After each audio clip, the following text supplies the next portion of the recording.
YouTube channel. Welcome back to the Cleetus McFarland YouTube channel. Today we are going to be talking primarily about running a 7 in Leroy. But before we get to that, I'm actually going to start off this video with something a little bit different than what you guys are used to seeing. Some of you that have been around for a while know that I spend a lot of my off time doing shifter karting. Back in the day, I used to post quite a few videos. Today we're going to be going shifter karting, show you a little bit about the go-karts, and then I'm going to put on a helmet cam. We're just going to go tear it up. Me and Jeremy and his two boys are here. Just going to have some fun and show you guys what it's all about. So this is my CRG shifter kart. It has a Honda 125cc 2-stroke engine on it. It's got a 6-speed transmission. It's pretty much sequential, if you can imagine. It's just like a dirt bike. 1 forward, 5 back. This is Jeremy's son's kart. It's a DD2. It's a 2-speed kart. It just has a paddle shifter that goes back and forth between first and second gear. And then we've got Jeremy's kart. He's got a Tony kart, same engine as mine. It's a Honda 125cc 2-stroke. These things can do about 100 miles an hour if they're geared correctly. The fastest we'll probably see today is anywhere from 60 to 75 miles an hour. And again, this is a 6-speed as well. And then we've got Liam's Burrell, and this is just a 1-speed. It's got a 2-stroke on it. Quick little booger here. But we're gonna go out there and tear it up, you know? These things have insane power bands, and they're freaking incredible in the corners. Especially the brakes on them are ridiculous. So you'll see some fun action between Jeremy and I today. Let's do it, boys and girls. Let's freaking do it. The orange one and the green one have a clutch. These two just have centrifugal clutches, but it's right here. You only use it to take off, and then you just drive like normal. Let's go.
Battle Royale.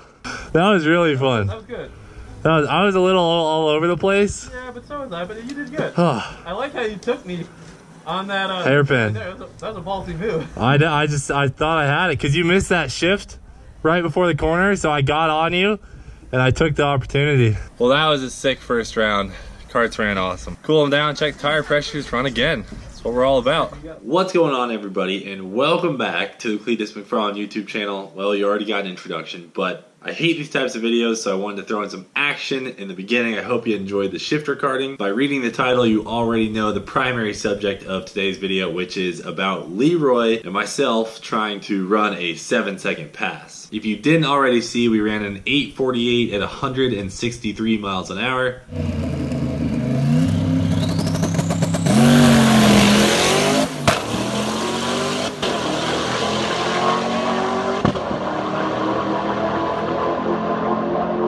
Which consisted of a 1.22 second 60 foot, and we went 5:47 to the 8th at 126 miles an hour, which is freaking incredible and is actually the stick shift Corvette world record. We're gonna talk a little bit about the logistics of a 7-second pass a day and where we stand. You know, how close are we? Do we have the bandwidth? Are we gonna try this? And I don't know, a lot of people have been hitting me up about it, people posting in the comments, go for sevens, go for sevens. Well, no one's gone that far in a stick shift GM car. So right now the GM stick shift world record stands at 8.06 seconds by a guy named Ray with that blue Texas Speed Camaro.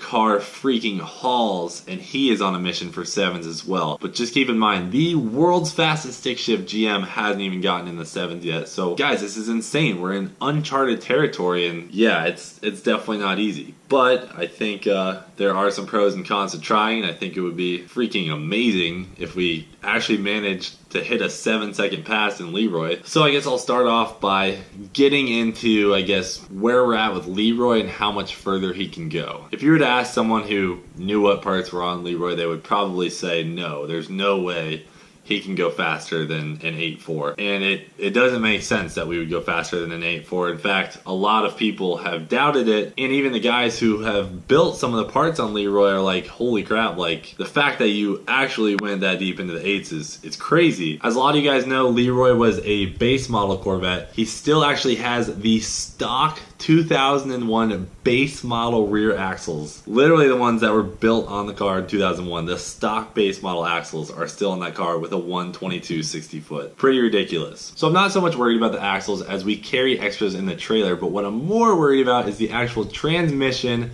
and C5 rear diff that we have in the car right now. It's the same rear diff and T56 that originally came in Leroy. We sent it out to RPM Transmissions and they built it, but for the times that we've already gone, we are way more than exceeding what those parts are rated for. I've always kind of known this, and I could have gone with the TR6060 setup, which is like the big dog Corvette setup you can do. All the big horsepower Corvette guys switch to a TR6060 setup. I talk to Jeremy from RPM Transmissions all the time, and he's like, dude, you're going way faster than you should be on that transmission and diff. But luckily we do have weight on our side, as Leroy is only 2,900 pounds race weight ready to go. But given the fact there's already drivetrain noise and we have way more than exceeded the limitations of those parts, trying to push for a 7 is going to be pushing those parts way beyond their limit. And it's like, how many more passes can we make with a 1.260 foot before something in that diff explodes or something in the transmission explodes? It's literally a matter of time. It really is. That stuff will not survive forever, and we have to accept that, and we have to know that going for a 7, there's a really good chance that we could break the diff or the transmission, and there's no fixing that at the track. Especially on a Corvette, it's hard to tear out a diff and transmission. We'd have to go home, take it out, and send it back to RPM. So keep that factor in your head for now. We're definitely limited first thing by the rear diff and transmission. For the second topic, I guess let's go down the road of, do we have enough power to run a 7? So we went an 8.4 and we have to go to a 7.9. And the thing with that is we need a lot more power. We've definitely got the first part of the track down, and I think there was a lot of room left on the table on our 8.4 pass for second gear. And we were running just under 18 pounds of boost on the 8.4 pass. And from what I've talked to Texas speed about, we can go as high as we want with boost as far as going into the 20s if we need to, but we're limited by our 4-bolt head. Essentially, a 4-bolt head cannot hold as much boost as a 6-bolt head, and when you get to such a high level of boost, there's a chance of going through some head gaskets, pushing water out of the cooling system, and you definitely don't want that to happen. That would ruin our weekend. But in terms of going up in boost, there was definitely some room left on the table from where we were at the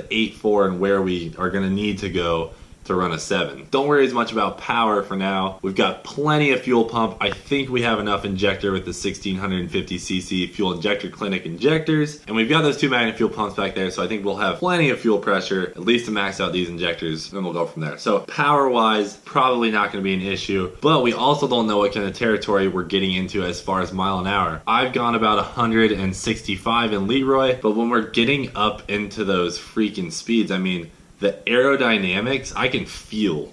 Like, it's like you're driving, but you can feel resistance, but you can also feel the power. Leroy's aerodynamics are awful. I mean, just look at the front of the car. You can just tell. I mean, the aerodynamics are terrible. There's freaking things hanging off all over the place, just picking up wind. The drag coefficient on Leroy has to just be awful. You know, the aero destroys a lot of people's arguments where they're like, oh, well, it doesn't have body panels. That doesn't count as a record. Well, take this into account. Fiberglass body panels for a Corvette weigh a couple hundred pounds at most. Fiberglass, guys, think about that. It's light stuff. So we took those off of Leroy, you know, dropped a couple hundred pounds, but in return, we picked up some horrible drag. Take a normal Corvette versus Leroy at 160, probably 170 miles an hour for the 7-second pass we'll need. Getting up there into those speeds, there is a ton of drag on Leroy. And not only that, it gets a little bit sketchy. I mean, guys, we went 8.4 at 163. That is freaking moving for a Corvette, let alone one with no doors and just an exo cage. Moral of the story is, going 170 miles an hour with a crazy drag and absolutely no aerodynamics is very weird. And we're getting into uncharted territories, and we need more power to fight through that, and I mean, the list goes on. So just weigh that in when you think about, can this car actually go a 7? So to cover those first 2 things, yes, we're limited by our parts already, but we do have the power theoretically. If all the drivetrain parts hold, we probably have the horsepower to make a 7. Last but not least, I want to give kind of my opinion on what needs to go down to make this 7 happen, and whether or not I really think we should go for it. So what I mean by if I think we can do it is,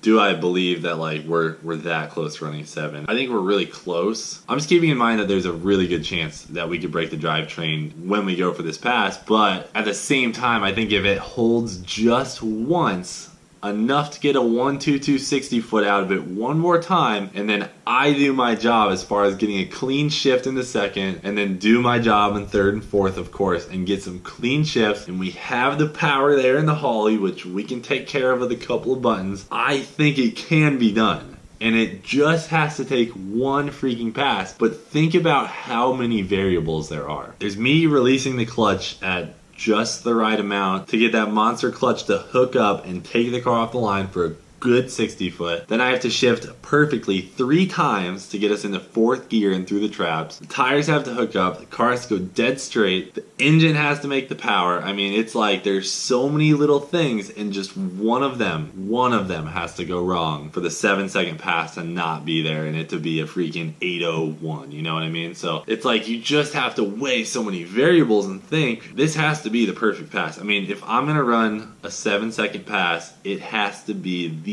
perfect pass, and it'll likely be the fastest we ever go if we do it. Okay, so take all that talk and put it in the back of your head, and let me tell you what we're gonna do about all this. This upcoming weekend, there's an event being hosted in Dallas called Streetcar Takeover. This is Friday and Saturday, November 17th and 18th. Streetcar Takeover Dallas starts on Friday at Twin Peaks, and on Saturday we're going to be drag racing all day at Dallas Motorplex. That being said, Leroy is ready to go, or ready as he'll ever be at the moment, and they're actually bringing out a guy who's supposedly really good in prep. He goes by El Prepe, which I find awesome. Basically, the owners of Streetcar Takeover told me, if you want to try and run a 7, we will make sure the prep is there for the car so that we can have enough traction to at least do it. We'll go out there, I'll definitely make a shakedown hit or 2, and if the track feels like it's there, we're gonna freaking go for a 7. We're gonna put everything we've got on the table, push all of Leroy's parts to the very next level. I'm gonna have to freaking do my very, very best to drive that car to the best of my abilities. The tires are gonna have to hook, and there is a chance we make the freaking perfect pass, and we will be the first stick shift GM car into the 7s, and that would be freaking unreal. It's really, really exciting to think about, but like I just spoke all about freaking in this whole video, is there's so many variables that go into it. But right now, if Leroy's drivetrain stays together, I think it's doable. And we're gonna go out there, feel it out, and if it's right, we're gonna give it a shot. But I just can't talk about this anymore. Moral of the story is, we're going for a freaking 7, and if you guys are going to be in Dallas next weekend, I freaking highly suggest you come out and watch. But enough talking for now. I'm going to leave you guys with some thoughts on that. Throw some comments below to give Leroy a little bit of a pep talk as far as running this 7. Tell him you believe in him, tell him he can do it, let the bald eagles rip, whatever you can come up with. Give Leroy some freaking motivation, and we're going to go out there and try and do you guys proud. But for now, thanks for watching. Do it for Dale. And we will see you later. Well, dang. Hope you enjoyed your time on the Cleetus McFarland YouTube channel. Check out some of our t-shirts. We've got the Do It For Dale t-shirt, the Do It For America t-shirt, and of course the Twin Turbskis t-shirt, all of which can be found in the link in the description below. If you liked what you saw, please subscribe and check out this video that we posted earlier this week.